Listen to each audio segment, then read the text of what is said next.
पुणे जिल्ह्याच्या राजगुरुनगर शहरात दोन चिमुकल्या मुलांवर अत्याचार करून त्यांची निर्गुणाशी हत्या करण्यात आली होती। या घटनेनंतर खरं तर राजगुरुनगर शहर असेल, खेड तालुका व संपूर्ण राज्यामध्ये खळबळ उडाली होती। या घटनेतील आरोपीला अटक करण्यात आली असली तरी या आरोपीला फाशी व्हावी या मागणीसाठी पीडित मुलींचे नातेवाईक असतील किंवा भटक्याविमुक्त जमातीचे राज्यभरातील कार्यकर्ते असतील, या कार्यकर्त्यांनी गेली 2 दिवस राजगुरुनगर शहरात मोठ्या प्रमाणात आंदोलन केली होती।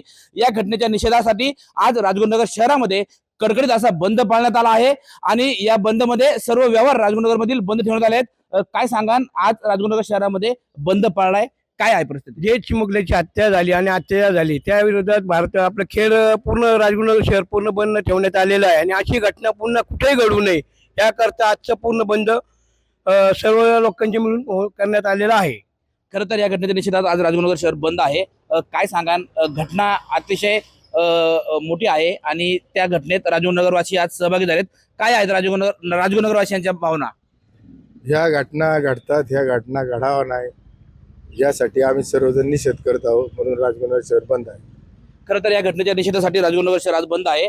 या बंद मध्ये कोण कोण सहभागी झाले, काय कशा पद्धतीने हा बंद होणार आहे? पूर्ण खेडच बंद आहे।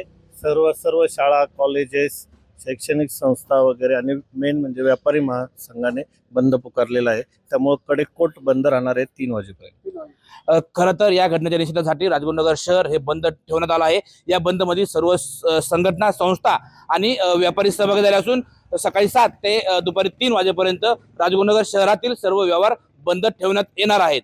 सचिन तोडकर, न्यूज 18 लोकमत, राजगुरुनगर, पुणे।